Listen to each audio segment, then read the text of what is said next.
दोस्तों स्वागत है आप सभी का आपके अपने YouTube channel Vedanshi technical classes में। तो दोस्तों आज का जो वीडियो है ये सभी ITI स्टूडेंट्स के लिए बहुत ही ज़्यादा इम्पोर्टेंट है जिनके पास इलेक्ट्रीशियन या फिर वायरमैन या फिर इलेक्ट्रॉनिक्स ट्रेड है।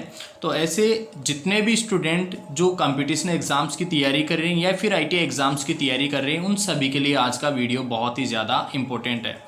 दोस्तों आज हम लोग डिस्कस करेंगे वैद्युतिक राशियों के सूत्र व मात्रक के बारे में। वैद्युतिक राशियों के सूत्र व मात्रक के बारे में आज के इस वीडियो में दोस्तों मैं कुछ एक जो है सूत्र उनके बारे में डिस्कस करूंगा। इसके बाद में मैं इसी का पार्ट नंबर 2 लेके आऊँगा जिसमें और जो बचे हुए सूत्र हैं उनको डिस्कस करूँगा।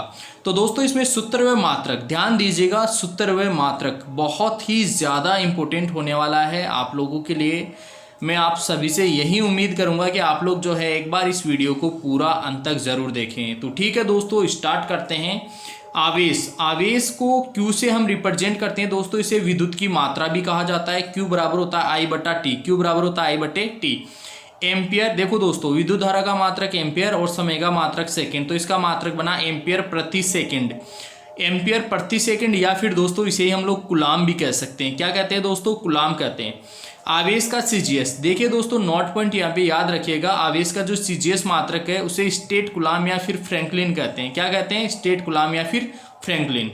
ठीक है, इसके बाद में देखिए दोस्तों विद्युत धारा। नेक्स्ट है अपने पास में विद्युत धारा। भौतिक राशि है विद्युत धारा। इलेक्ट्रिक करंट जो है या इलेक्ट्रिकल करंट, इलेक्ट्रिक करंट या इलेक्ट्रिकल करंट हम इसे इंग्लिश में कहते हैं। I से इसे रिप्रेजेंट करते हैं और I बराबर होता है दोस्तों Q बटा टी। I बराबर Q बटा टी, I बराबर Q बटा टी। और दोस्तों I बराबर V बटा R भी होता है ओम के नियम से। तो इस प्रकार हमें I के जो विद्युत धारा है इसके दो सूत्र मिले, I बराबर Q बटा टी और I बराबर V बटे R। विद्युत धारा का मात्रक दोस्तों एम्पियर होता है, या फिर देखो यहाँ से यदि लिखेंगे तो कुलाम प्रति सेकंड हो जाएगा। कुलाम प्रति सेकंड, क्योंकि आवेश का मात्रक कुलाम, समय का मात्रक सेकंड, तो कुलाम प्रति सेकंड। या फिर दोस्तों इसका मात्रक बना वोल्ट पर ओम। I बराबर V बटा R से वोल्ट पर ओम हमें मिल जाएगा। विभवांतर का मात्रक वोल्टेज और प्रतिरोध का मात्रक ओम, तो ये बन गया वोल्ट पर ओम। ठीक है, इसके बाद में नेक्स्ट है दोस्तों विद्युत वाहक बल EMF या फिर विद्युत विभव या फिर विभवांतर। हालांकि दोस्तों विद्युत वाहक बल और विभवांतर की परिभाषा जो है वो अलग अलग है, लेकिन गणितीय रूप से इन दोनों को एक ही सूत्र के द्वारा रिप्रेजेंट हम कर सकते हैं। ई मतलब विद्युत वाहक बल या फिर वोल्टेज जो है वो एक तरीके से IR होता है। क्या होता है दोस्तों? V बराबर IR ओम के नियम से। लेकिन दोस्तों विभवांतर की परिभाषा से V बराबर W बटा Q भी होता है। आपने सुना होगा एकांक धन आवेश को एक बिंदु से दूसरे बिंदु तक लेकर जाने में किया गया कार्य उस बिंदु पर उन दोनों बिंदुओं पर विभवांतर कहलाता है। तो यहाँ पे जो है V बराबर W बटा Q हो जाएगा। इसे जूल प्रति कूलाम या फिर जूल प्रति कूलाम को J पर C, जूल प्रति कूलाम या फिर वोल्ट कहते हैं दोस्तों। देखो यार V का मात्रक वोल्ट आप सभी को पता होगा, नहीं पता तो याद कर लीजिएगा। विभवांतर को मात्रक होता है वोल्ट। या फिर V बराबर W बटा Q से कार्य का मात्रक जूल और आवेश का मात्रक कुलाम, तो जूल प्रति कुलाम ये भी इसका मात्रक हो सकता है, वोल्ट या फिर जूल प्रति कुलाम। नेक्स्ट है दोस्तों वैद्युतिक कार्य। वैद्युतिक कार्य देखो दोस्तों, वैद्युतिक कार्य यहीं से मिलेगा हमें। V बराबर क्या है? W बटा Q। V बराबर है W बटा Q, तो W बराबर हो जाएगा V गुणा Q। W बराबर हो जाएगा V गुणा Q, तो ये हो गया W बराबर V गुणा Q। अब देखिए दोस्तों Q बराबर अभी हमने देखा था I गुणा T होता है। Q बराबर क्या होता है? IT। Q बराबर IT, तो W बराबर हो जाएगा VIT। या फिर दोस्तों यदि हम V बराबर IR रखेंगे, V बराबर क्या रखेंगे? IR रखेंगे, तो यहाँ पे W बराबर हो जाएगा I स्क्वायर RT। इसका मात्रक जूल या फिर दोस्तों वोल्ट कुलाम भी हो सकता है। देखो कार्य का मात्रक जूल तो होता ही है, लेकिन V गुणा Q से जो है वोल्ट कुलाम भी हो सकता है। ठीक है दोस्तों, ये भी बात याद रखिएगा, 1 वाट सेकंड बराबर होता है जूल या फिर 1 जूल बराबर होता है 1 वाट सेकंड। नेक्स्ट है दोस्तों प्रतिरोध। प्रतिरोध या फिर रेजिस्टेंस। रेजिस्टेंस R बराबर V बटा I, R बराबर V बटा I is equal to rho L बटा I, is equal to rho L बटा I। ये तो ओम के नियम से होता है दोस्तों। ये होता है प्रतिरोध की जो बनावट है उससे ये फॉर्मूला में मिलता है, R बराबर रो L बटा I। या फिर दोस्तों P बराबर I स्क्वायर R होता है, तो वहाँ से जो है R बराबर P बटे I स्क्वायर हो जाएगा। या फिर दोस्तों R बराबर जो है पावर वाले फॉर्मूले से ये V स्क्वायर बटा P भी संभव है। ठीक है, इसका मात्रक प्रतिरोध का मात्रक आप सभी को पता है ओम हो सकता है या फिर दोस्तों वोल्ट प्रति एम्पियर। R बराबर क्या है? V बटा I है ना, तो यहाँ से वोल्ट प्रति एम्पियर, या तो ओम हो सकता है या फिर वोल्ट प्रति एम्पियर हो सकता है। इसके बाद में दोस्तों नेक्स्ट है विद्युत शक्ति, इलेक्ट्रिकल पावर। इलेक्ट्रिकल पावर या इलेक्ट्रिक पावर बोल दो दोस्तों, P बराबर वी आई होता है। V की जगह आई आर रखेंगे तो P बराबर हो जाएगा आई स्क्वायर आर दोस्तों, या फिर जो है I की जगह V बटा आर रखेंगे तो V स्क्वायर बटे आर भी हो जाएगा। तो P बराबर वी आई स्क्वायर आर बराबर V स्क्वायर बटे आर, या फिर दोस्तों P बराबर होता है W बटे की। P बराबर क्या होता है W बटे की वाट। इसे हम किस में मापते हैं, विद्युत शक्ति को वाट में मापते हैं, या फिर दोस्तों वोल्ट एम्पियर भी हो सकता है। देखो वोल्ट एम्पियर, ये आया वोल्ट एम्पियर यहाँ से, ठीक है। तो विद्युत शक्ति का मात्रक या तो वाट होगा या फिर वोल्ट एम्पियर होगा, ठीक है। नेक्स्ट है दोस्तों KWH या फिर यूनिट कैसे हम ज्ञात कर सकते हैं, ठीक है। जो अपनी व्यवसाय की इकाई होती है विद्युत शक्ति की, वो क्या होती है KWH या फिर यूनिट। तो इसे कैसे ज्ञात करते हैं, WH बटा 1000 वाट आवर, जब दिनों की संख्या नहीं हो और जब दिनों की संख्या दे रखी हो, दिन दे रखे हो, ठीक है, 20 दिन 30 दिन, ठीक है, तो दिन से भी हम गुणा कर देते हैं, वाट आवर गुणा डेज डिवाइड बाई 1000। तो ये क्या आ जाएगा अपने पास, यूनिट आ जाएगा। क्या आ जाएगा, यूनिट आ जाएगा। नेक्स्ट है दोस्तों संधारित्र से संबंधित सूत्र, ठीक है। संधारित्र को हम क्या कहते हैं, कैपेसिटर, ये इसका सिंबल होता है कैपेसिटर। धारिता या कैपेसिटेंस, C बराबर होता है दोस्तों Q बटा V, C बराबर होता है Q बटा V। तो इसका मात्रक क्या बनेगा, कुलाम प्रति वोल्ट। आवेश का मात्रक कुलाम, विभवांतर का मात्रक वोल्ट, तो कुलाम प्रति वोल्ट, या फिर दोस्तों इसका मात्रक होता है फेरड। धारिता का मात्रक फेरड होता है, फेरड धारिता का मात्रक होता है, धारिता का मात्रक फेरड होता है, ठीक है। यहाँ से देखो दोस्तों आवेश क्या आ जाएगा, V गुणा सी, V गुणा सी, तो Q बराबर हो जाएगा CV, Q बराबर CV, ठीक है। इसके अलावा दोस्तों यहाँ पे वोल्टेज जो है V यदि हम निकालेंगे, V हम निकालेंगे तो क्या हो जाएगा Q बटा C, Q बटा C, तो V क्या हो गया Q बटा C। अब वोल्टेज है वोल्ट या फिर गुलाम प्रति फेरड भी हम इसे कह सकते हैं, गुलाम प्रति फेरड भी कह सकते हैं या फिर वोल्ट भी कह सकते हैं, ठीक है। C बराबर एक बहुत ही मोस्ट पॉपुलर फॉर्मूला दोस्तों ये भी है, C बराबर epsilon not A upon D, C बराबर epsilon not A upon D। यहाँ पे दोस्तों एप्सिलॉन नॉट जो है वो विद्युतशीलता होती है, निर्वात की विद्युतशीलता है एप्सिलॉन नॉट, और A जो है प्लेटों का क्षेत्रफल होता है। दो प्लेटें होंगी, जैसे ये प्लेटें यहाँ पे इसे बना रखा है सिंबल में, तो ये प्लेटों का क्षेत्रफल होता है। प्लेटों के मध्य जो परावैद्युत पदार्थ भरा जाता है उसकी विद्युतशीलता है, और D जो है वो ये इन दोनों प्लेटों के बीच की दूरी होती है, ठीक है। D होती है डिस्टेंस, बीच की दूरी। धारिता का मात्रक फेरड होता है दोस्तों, ये भी याद रखिएगा आप लोग। मिली फेरड का मतलब है 1 mF, मिली फेरड, मिली का मतलब है 10 की घात -3 फेरड, 10 की घात -3 फेरड। माइक्रोफेरड की बात करें दोस्तों तो माइक्रोफेरड का मतलब है 10 की घात -6, 1 गुणा 10 की घात -6 फेरड। इसके बाद में नेक्स्ट है दोस्तों धारिकीय प्रतिघात, कैपेसिटिव रिएक्टेंस, मतलब एक तरीके से आप लोग इसे कह सकते हो कैपेसिटर का प्रतिरोध। कैपेसिटिव रिएक्टेंस XC होता है, XC बराबर होता है 1/2 पाई FC, XC बराबर 1/2 पाई FC। मैंने कहा कैपेसिटिव रिएक्टेंस क्या होता है, कैपेसिटर का प्रतिरोध, तो प्रतिरोध का मात्रक ओम, तो कैपेसिटिव रिएक्टेंस का मात्रक भी ओम। यहाँ F क्या है, F है दोस्तों आवर्ती, और C जो है वो कैपेसिटेंस है जिसे हम धारिता कहते हैं। फेरड में मापेंगे, आवर्ती को हम लोग हर्ट्ज में मापते हैं, ठीक है। नेक्स्ट है दोस्तों धारिकीय ससेप्टेंस, जो धारिकीय रिएक्टेंस है इसका उल्टा धारिकीय ससेप्टेंस होता है। धारिकीय capacitive susceptance, capacitive susceptance BC से रिप्रेजेंट करेंगे इसे, इज इक्वल टू होता है 1/XC, इज इक्वल टू क्या होता है 1/XC, is equal to 2 pi FC। दोस्तों 1/2 पाई FC था, इसका उल्टा करेंगे तो 2 पाई FC हो जाएगा, ठीक है।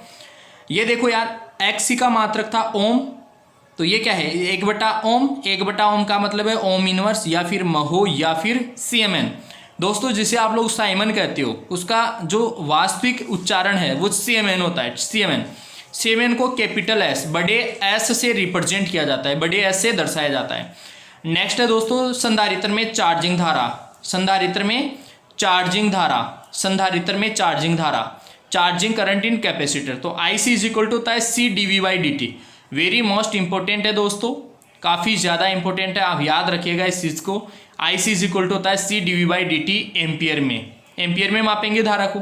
या फिर दोस्तों इसके अलावा I बराबर V/XC भी हो सकता है, V/XC भी हो सकता है। इसके बाद में देखो दोस्तों कैपेसिटर पर उत्पन्न वोल्टेज, आप सभी को पता है जैसे ही हम कैपेसिटर को चार्ज करते हैं तो उसके ऊपर जो है वोल्टेज, उसकी प्लेटों के ऊपर वोल्टेज उत्पन्न हो जाता है।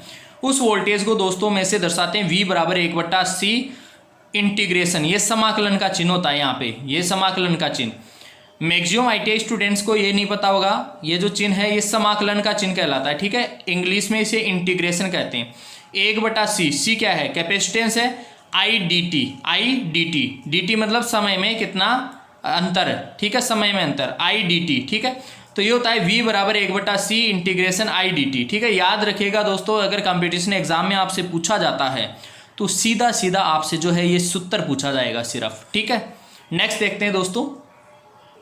नेक्स्ट है दोस्तों संधारित्र में संचित ऊर्जा, energy stored in capacitor, capacitor में संचित ऊर्जा ज्ञात करने का सूत्र।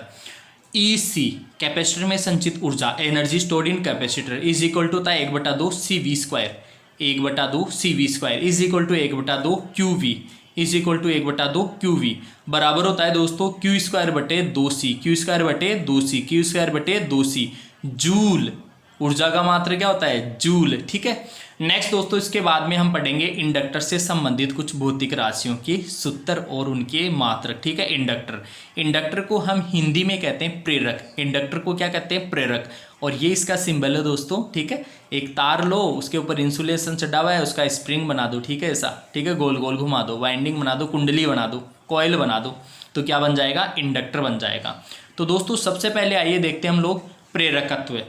इंडक्टर का ही गुण होता है एक प्रेरकत्व, ठीक है। प्रेरकत्व क्या होता है, धारा में परिवर्तनों का विरोध करने का जो गुण होता है उसे क्या कहते हैं, हम इंडक्टेंस कहते हैं, इंडक्टेंस। तो ये जो है इंडक्टेंस को हम L से रिप्रेजेंट करेंगे। L बराबर होता है दोस्तों म्यू N²A/L। कहीं कहीं बुक्स में जो है म्यू 0 भी हो सकता है दोस्तों, म्यू 0 जो है निर्वात या वायु के लिए लिया जाता है, ठीक है। L बराबर म्यू N²A/L। ए है कुंडली का अनुप्रस्थ काट क्षेत्रफल, ए क्या है, कुंडली का अनुप्रस्थ काट क्षेत्रफल। एन है कुंडली में टर्नों की संख्या और एल जो है वो है इस कुंडली की लंबाई, ठीक है। या फिर दोस्तों एल बराबर एक सूत्र और होता है N∅/I, N∅/I। तो इसका मात्रक होता है दोस्तों, इसका जो मात्रक है, यूनिट, इसकी इकाई जो है वो है हेनरी। या फिर दोस्तों इसकी इकाई वोल्ट सेकंड प्रति एम्पियर भी होती है। क्या होती है, वोल्ट सेकंड प्रति एम्पियर। अभी मैं आपको बताऊंगा वोल्ट सेकंड प्रति एम्पियर कैसे आया। अब इसके बाद में इंडक्टर के सिरों पर उत्पन्न वोल्टेज। दोस्तों उत्पन्न वोल्टेज जो है VL बराबर L/di/dt या फिर होता है VL is equal to N/d∅/dt। या तो ये सूत्र यूज में ले लो या फिर ये सूत्र यूज में ले लो, ठीक है। मात्रक वोल्टेज का वोल्ट ही होता है, ठीक है। अब यहाँ पे देखिए दोस्तों, अभी मैंने आप लोगों को बताया था कि ये जो सूत्र है, यहाँ पे ये जो सूत्र है वोल्ट सेकंड प्रति एम्पियर, ये कैसे आया, ठीक है। किसका सूत्र, ये किसका मात्रक था, ये हेनरी के इक्वली था, एक तरीके से इंडक्टेंस का मात्रक ही था। तो ये कैसे आया, यहाँ से आप समझ सकते हो दोस्तों। एल बराबर क्या हो जाएगा, वोल्ट, समय इधर आके गुणा हो जाएगा वोल्ट सेकंड, और धारा का जो है इधर भाग लग जाएगा। तो एल बराबर हो जाएगा वोल्ट सेकंड बटे एम्पियर। धारा को क्या बोलेंगे, एम्पियर। तो वोल्ट सेकंड बटे एम्पियर, ठीक है। इस प्रकार से ये जो है इसका मात्रक बनता है, राइट। तो VL बराबर L/di/dt या फिर VL बराबर N∅/dt। नेक्स्ट है दोस्तों इसके बाद में प्रेरकीय प्रतिघात, प्रेरकीय प्रतिघात, इंडक्टिव रिएक्टेंस। दोस्तों एक तरीके से आप लोग इसे इंडक्टर का प्रतिरोध भी कह सकते हो, इंडक्टर का प्रतिरोध, इंडक्टिव रिएक्टेंस। कैसे रिप्रेजेंट करते हैं इसको, एक्सेल से। एक्सेल बराबर होता है 2πfl, एक्सेल बराबर होता है 2πfl। अभी मैंने कहा इंडक्टर का एक तरीके से प्रतिरोधी होता है, किसी कुंडली का प्रतिरोधी होता है, तो इस प्रतिरोध का मात्रक ओम। जैसे अभी कैपेसिटिव रिएक्टेंस देखे थे, XC बराबर 1/2πfc, उसका मात्रक भी ओम था। एक्सेल बराबर 2πfl, इसका मात्रक भी क्या होगा, ओम होगा। F यहाँ पे आवर्ती है, L क्या है, इंडक्टेंस है, ठीक है। इसके बाद देखो इंडक्टर में प्रवाहित धारा, दोस्तों काफ़ी इंपॉर्टेंट है, बहुत ही कम स्टूडेंट्स को ये सूत्र पता होगा। IL इज इक्वल टू होता है 1/L इंटीग्रेशन, ये समाकलन का चिन्ह VL/dt, ठीक है। अथवा IL बराबर V/XL जो है, ये वाला फॉर्मूला, ये वाला सूत्र भी हम यूज में ले सकते हैं, ठीक है। या तो ये वाला सूत्र हो सकता है या फिर ये वाला सूत्र हो सकता है। जब डायरेक्टली XL का मान पता हो तो V/XL लगा दो, या फिर हमें जो है L और VL वगैरह पता हो तो जो है हम लगाएंगे IL बराबर 1/L इंटीग्रेशन मतलब समाकलन VL/dt, ठीक है। इसके बाद में देखिए दोस्तों प्रेरकीय ससेप्टेंस। अभी पहले कैपेसिटर के लिए आया था धारिकीय ससेप्टेंस, धारिकीय ससेप्टेंस वो क्या था, धारिकीय रिएक्टेंस का उल्टा, कैपेसिटिव रिएक्टेंस का उल्टा था कैपेसिटिव ससेप्टेंस। ठीक उसी प्रकार यहाँ पे इंडक्टिव रिएक्टेंस का उल्टा, जो अभी हमने पढ़ा इंडक्टिव रिएक्टेंस, इस इंडक्टिव रिएक्टेंस का जो उल्टा है, इस इंडक्टिव रिएक्टेंस का उल्टा क्या हो जाएगा, इंडक्टिव ससेप्टेंस। इंडक्टिव रिएक्टेंस का उल्टा क्या हो जाएगा, इंडक्टिव ससेप्टेंस। तो ये हो जाएगा दोस्तों B L is equal to 1/XL is equal to 1/2πfl। B L is equal to 1/XL is equal to 1/2πfl। Ohm inverse, या फिर इसे हम महो में मापेंगे, क्योंकि दोस्तों एक्सएल को किस में मापा था हमने, ओम में, तो ओम का उल्टा है ना, तो ओम इनवर्स, या फिर उसे हम महो कह देते हैं या सीमेंस कहते हैं दोस्तों। जिसे आप लोग साइमन कहते हो उसे एक्चुअल में सेमेन होता है, वो SIEMENS सेमेंस होता है एक्चुअल में, सेमेंस, ठीक है। और इस सेमेंस को कैपिटल एस से दर्शाते हैं। तो ठीक है दोस्तों, आज के इस वीडियो में इतना ही। एक सूत्र और रह गया दोस्तों, यह है इंडक्टर में संचित ऊर्जा। इंडक्टर में संचित ऊर्जा EL बराबर होता है 1/2LI²। L क्या है, इंडक्टेंस है, और I क्या है, धारा है। तो ये होता है दोस्तों इंडक्टर में संचित ऊर्जा ज्ञात करने का सूत्र। जैसे अभी कैपेसिटर में संचित ऊर्जा हमने देखा था, EC बराबर 1/2CV²। ठीक उसी प्रकार जो है 1/2LI² जो है, ये क्या होता है, इंडक्टर में संचित ऊर्जा। तो ठीक है दोस्तों, आज की इस वीडियो में इतना ही। मिलेंगे आपसे नेक्स्ट वीडियो में कुछ नई इन्फॉर्मेशन और कुछ नए टॉपिक के साथ। तब तक के लिए आप सभी को बहुत बहुत धन्यवाद।